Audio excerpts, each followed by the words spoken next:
Hello Earthlings, it's December 17th, 2013, you're watching Adam the Alien, and it is time once again for the Project for Awesome. If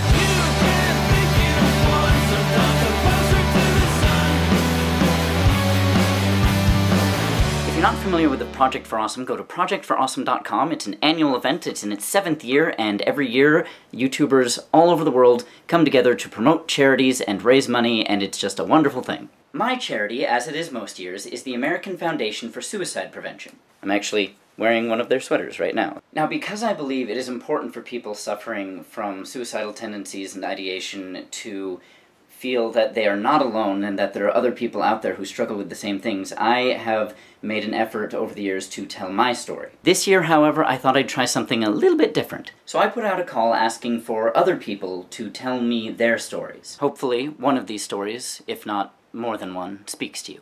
Suicide. That's a scary word with so many ramifications. I've thought about committing it several times. Every time I start to talk about my experience with suicide, I start getting fairly emotional. I've been avoiding it because I didn't think these stories were worth telling. I didn't think they were as dramatic or as interesting or as sad as a story that might drive someone to suicide should be. I keep feeling like it's something that I shouldn't talk about because I feel ashamed of it. And then I realized that's the point, is that everybody has these stories. And every story should be told because there's somebody out there that wants to listen. I'm an African-American Filipino woman. I mention this not because it changes anything, but because when I hear stories of people speaking out on this subject, they tend to be white. I want people to know that the mental illness affects all races and genders. Most of my adult life, I have lived with depression. It's like being buried up to your neck in wet cement. It could hit you at any time for whatever reason. It's a feeling where everything is heavier. It's a constant pressure. One day you could be happy, everything's going your way, you could be just fine. And the next moment you're feeling like you're worthless. Even breathing becomes difficult. Not that you're short of breath, but just the air feels heavy, and just the energy it takes to breathe is too much some days. In the book, it's kind of a funny story by Ned Vizzini. The main character, Craig, is suicidal. When Craig first visits a therapist, the therapist asks if he has suicidal thoughts. Craig says, "Well, of course, doesn't everyone?" That's basically my experience with mental illness. It was March 15th, 2011. My dad was calling me to deliver a blow that I still haven't fully recovered from, and I doubt I ever will. First time I wanted to commit suicide, I just graduated high school. I started noticing the bullying more when I was in grade 6. I've been some form of depressed or anxious ever since I was a child. Although I wasn't officially diagnosed until I was 21, I've always had suicidal thoughts. Like many kids, I assumed my experience was everyone's experience, so why mention anything? During middle school, I was very depressed. I did self-harm. I was put on Paxil when I was probably about 10 or 11. I had lost my job for almost a year, and I had to move out of my apartment with my friends, moved back in with my mom and dad, and obviously they weren't happy about it. I was not happy about it. Later that day, as soon as I could, I took the train home to be with my family. But what do you say to someone whose son has just taken his own life? And it brought me back to the thinking that anybody is expendable, like nobody's worth anything, that we're a dime a dozen. I really felt that I really wasted my life at that point. All I could say to your father, my uncle, was, "I have no words for this." Upon which he hugged me and said, "There are no words for this," and started crying. It felt like he was breaking in my arms. The thoughts weren't always violent. Most of the time, it was a desire not to live more than a desire to die. You know, it's like Inception, you know, you get different levels of it. Some days you get just the general numbness. Things don't taste as good. It's hard to find your humor. So one night, I decided to go along the walking bridge. Just had a nice quiet moment to myself. I was looking down at the water, and just thinking about how easily I could just end it, you know. Just jump and not have to worry about burdening my family with my problems and with my issues, and just end just mundane life. It's frustrating, it's angry, it's maddening, and usually at that level, I'm still okay. I'm not having a good day, but it's one I'll live through. It's when I get to the dip below that, go to the next level, that things get a little more difficult. There's this girl in high school that I went to high school with that I had a crush on, and I let her know. The guy that I liked at the time grabbed me by my collar and threw me up against one of the windows because I got in the way of the girl that he liked. I thought she liked me too, until I called her one time and I overheard her friends laughing at me. Somebody had told me that she told them not to talk to me. They were talking about something that I thought I had told this girl in confidence. Instead, it was fodder for them to make fun of me. And that was the first time that I really felt singled out and alone. You lose all sense of hope that things will change. You just don't think it's going to happen anymore, and you don't see the point in waiting for things to change. And then I kind of felt like, well, even if I did jump and I still survived, then it suits me right. I deserve to feel that pain for living my life so passively. I never felt so helpless in my life. I wanted to save you. I could not believe that you were really gone. I was devastated and I wanted to kill myself. I knew how I wanted to do it. I knew what I was going to say in my note and everything. I was very meticulous about it. At its worst, right before being diagnosed, I fantasized about getting into a car accident or jumping off the 22nd floor hotel window when I was on a holiday with my family or disappearing off the edge of the Brooklyn Bridge. It was the weird sadistic joy I got out of fantasizing about these things that made me decide to try antidepressants. Seeing my only other male cousin crying broke something inside of me. It made me feel so small and so helpless. Recently, when it got really bad, I thought that this was it. I was tired. I went on a chat room and I told one of my friends that was it. Yeah, there's a certain way I believe things should be, and then there's the way they are. Needless to say, he got involved and got people to come after me, and they took me to the hospital and essentially made me throw out my brains. But there are those points where you're just like, no, I'm done.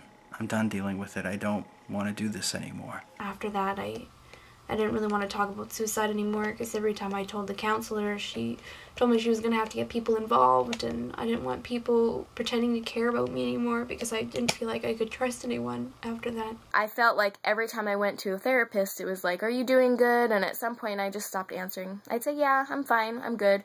And then they let me go because I learned how to give someone this happy face, but then internally I was still really struggling. I was glad that they got involved, but at the same time I felt like I couldn't tell anyone anything anymore. So instead I started to hurt myself. I eventually became a self-mutilator, and I would carve and write things in my arms. I wanted to hurt myself to try and cover up everything else I was feeling. In college, I kept ignoring the problem because I hoped it would go away. I hated the idea of fitting the stereotype of the depressed, tortured artist. I felt a lot of shame about it as well as a lot of misinformation. You know, thinking about it on the outside, it's like, well, Steve's story really isn't that bad. Economic hardship, that's nothing to be depressed about. I thought I wasn't bad enough to go to the doctor. I was making it to class, my grades weren't suffering, I wasn't slitting my wrists. I thought to be depressed you had to be suicidal, and suicidal meant a violent self-infliction death. Because I wasn't that bad, then I must be fine. Second time, I had failed to get into medical school, and I was devastated. I wanted to kill myself then. I convinced myself that I needed to see a therapist. And shortly thereafter, I actually ended up with a dog. He's the reason I'm still here now. I spent months trying to exorcise the depression and suicidal thoughts away. I struggled with the idea of taking medication because I don't like the idea of being dependent on a pill to function. I decided when I was 17 that I was done taking medication, that I was going to do it on my own, and that I was fine, and I felt a lot better about myself. However, when I was about 19, my depression came back pretty severely, and it was to the point where I would go to work every day and just really be sick, like, depression and anxiety causes a physical emotion in me, like just sick to my stomach and wanting to throw up and all this fatigue. And it's only until I'm released from that situation that I physically and emotionally feel better. And then the guilt creeps in. And it happened in social situations, like not going somewhere, not doing something, not going on that ride, or going on vacation with somebody because I was terrified. And so anxiety and depression kind of followed me all the way up until now. I eventually went on antidepressants when I had a strong urge to self-harm and felt a soothing peace, the idea of committing suicide. You're not going to talk yourself out of it. I mean, it seems like such an attractive idea once you've decided this is it. It's almost like a calm, a peacefulness. You're not going to talk yourself out of that because that's like the first bit of calm you've had. Trying to get through is like trying to repair your roof during a hurricane. The pill helped to stop the suicidal thoughts and made me feel a bit more normal. I stopped feeling like I was floating all of the time. I have a little process where I don't want to leave things unsaid. So it buys me time. And time's your friend. It doesn't feel like it. But time is your friend when you're depressed, because depression isn't something you get over. It's not. It's not like a cold. It's something you get through.